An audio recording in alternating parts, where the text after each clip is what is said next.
Welcome to another sketchbook tour where I'm going to talk about the importance of scribbling with art friends. This sketchbook is filled mostly with scribbles I made during art hangs. It's a Talon's Art Creation 10cm by 10cm sketchbook. The strawberry sticker on the cover is by Intergalactic Peach Patrol, the washi tape is by Sophie McPike, and the super creative sticker is by yours truly. I love this little sketchbook. The paper isn't great, but it can take just about anything you throw at it. I've mostly used colored pencils, Neocolor 2s, a little bit of gouache, mostly as a wash on some of the pages for backgrounds, but also acrylic ink and some heavy body acrylic paint, and the occasional brush and fountain pen. It doesn't take much to fill these pages, which makes it perfect for quick scribbles in art sessions with friends. Every Tuesday for the last 6 months or so, a small but growing group of us have been gathering for a weekly art hang. Some weeks we draw landscapes, some weeks it's still life, others it's life drawing. Sometimes one of us will curate a collection of photos from a recent vacation. We chat, we laugh, we have comfortable silences. It's by far my favorite hour of the week. I have never been part of such a supportive and loving group of artists that I'm proud to call friends. We met through Sophie McPike in one way or another. If you don't know who Sophie is, let me take a minute to introduce you. Sophie is an amazing artist who lives in the forest near Melbourne, Australia. Her work is colorful and scribbly and loose and just a feast for your eyes. But she's more than her artwork. She is so warm and loving and exudes heart sparkles, and you immediately want to be her best friend. Someone that's special is going to gather special people around them. And that's how our little art hang group came together. Our sessions feature a series of timed drawings that start at 2 minutes and work their way up to 10 minutes. We usually do 4 2 minutes, 2 5, 2 7, and 1 10-minute, which nicely fills an hour.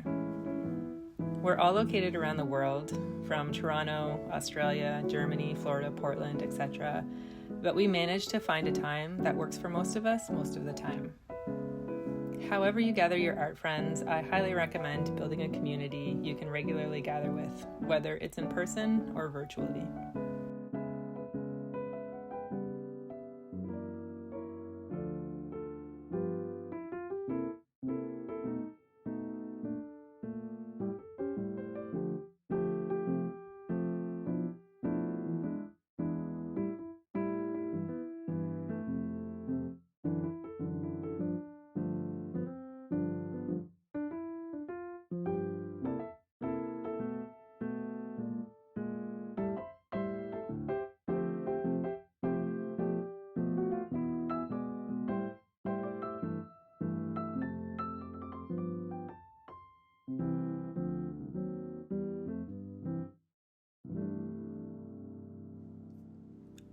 Speaking of Sophie, here's what she has to say about making art with friends. I don't know about you, but I love parallel play. I think it's one of my favorite ways of being productive. Like, it makes me really productive and excited, just kind of sitting in a room silently with a friend who is also working on something. It's like so much fun, weirdly. I always look up at my friend and I'm like, yay, this is cute. I feel really productive when I'm working with friends in a parallel play manner. Art hangs is a bit different because it's a bit more social, and we're like kind of playing a game together a little bit. It's really fun. I have a lot of fun doing art hangs. When I get started, I'm like, let's do this for hours and hours. Yeah, so it's really rejuvenating playing art hangs and map crunch and drawing each other's holiday snaps and that sort of thing. It's really energizing and really fun, and sometimes we get goofy and silly, which is really nice, and sometimes it's like dead serious and we're all in silence, so that makes me laugh. I love it, and I love seeing how other people interpret the pictures, the references that we have. Like, that's really inspiring, and you learn a lot just by looking at how other people make it their own. And then it's fun doing like restrictions, color palette restrictions, or time restraints, like we do time restraints in art hangs. Yeah, it's like seriously the best. I love it. I always forget to come, but I love it when I do.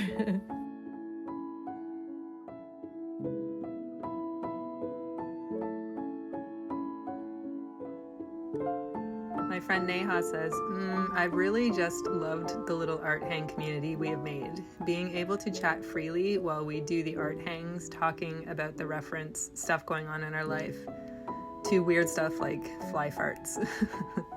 All of it has been so wholesome.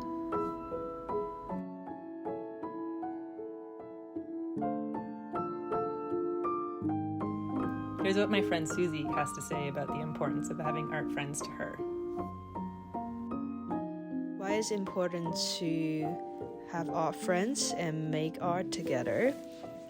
I believe it's important to have art friends because often when I'm just on my own, I don't always feel like creating. I feel like I could paint, I could draw, but I just never get around to it.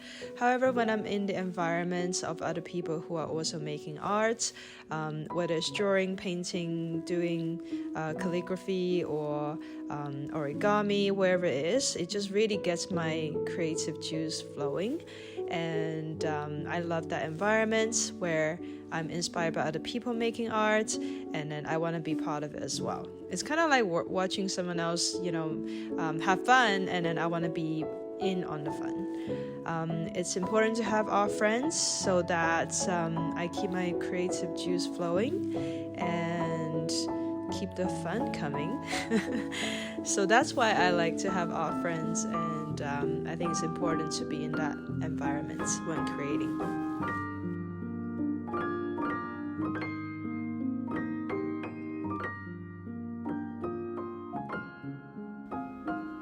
There is something so freeing about the size of this little sketchbook.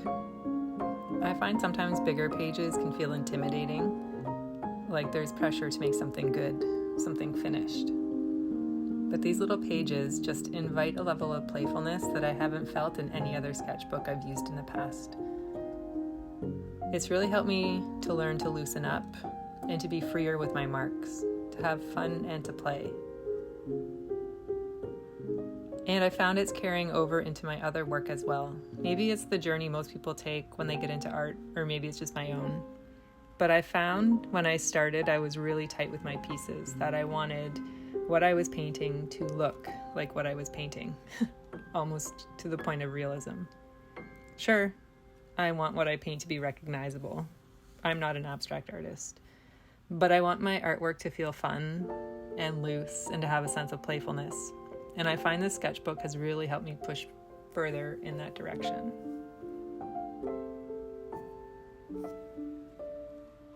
If you haven't tried it already, I encourage you to set a timer the next time you sit down with your sketchbook.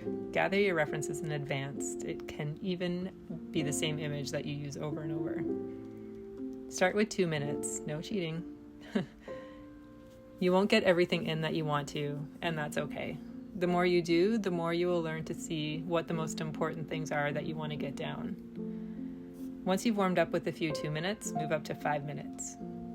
5 minutes is going to feel like it's all the time in the world, but trust me, it's not. 5 minutes goes just as fast as 2 minutes. You just happen to be able to get a little more information down on the page, to see more in the reference image, to notice the little things. Then keep increasing the timer, do a couple 7 minutes, and 1 or 2 10-minute pieces. Sometimes I find 7 and 10 minutes are too long, and I stop early. But other times, it's like the reference image just keeps having more and more little bits and pieces to show me, and it's not enough time to capture it all.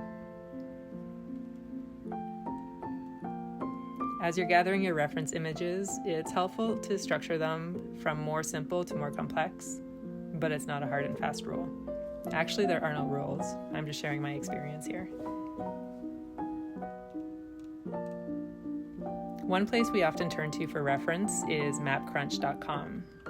MapCrunch takes random locations from Google Maps Street View, and it's kind of a choose-your-own-adventure experience where you click go and see where you land. You can use your mouse to look around the scene, to move this way and that, move forward, to find a good composition you'd like to draw from. If it doesn't speak to you, you press go again until inspiration strikes. But a word of warning, sometimes you can be too picky and keep looking for the perfect scene and spend your entire time not actually drawing anything. So set a skip limit for yourself, something like no more than 3 skips. The point is to draw. Another good reference is lineofaction.com. It's a life drawing website that has a ton of reference material, from nude to clothed models for figure drawing, different facial expressions and emotions, and I think they even have some animals. What's nice about Line of Action is they do the timers for you. You set your preferences, say you want to draw nude females for 60 seconds, and then it cycles through a new model every 60 seconds. It makes you work really quickly without cheating. And again, you can go back and increase the time once you've warmed up. I think they have 30 seconds, 60 seconds, and then up to like an hour. And one of my favorite reference resources is my own Google Photos app. I'll just pick a word like tree or food, and then use whatever comes up as a reference.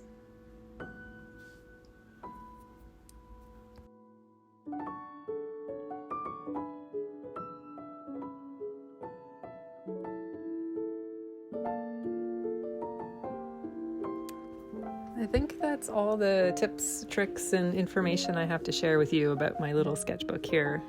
We still have about 10 minutes left on the flip through. So I'm gonna just let you enjoy the nice calming piano background and enjoy the visuals, and I'll see you at the end.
so much for watching this video, my little sketchbook tour flip through. I hope I've encouraged you to do two things. One is to try some timed drawings, gather your reference photos, get your little timer out, and just draw for 2 minutes, 5 minutes, 7 minutes, 10 minutes, and let me know how it goes. And most importantly, I hope I've inspired you to gather an art community around you, to find some art friends, make your own little group, get together weekly or however often works for you, and just create together. You don't have to be doing the same thing.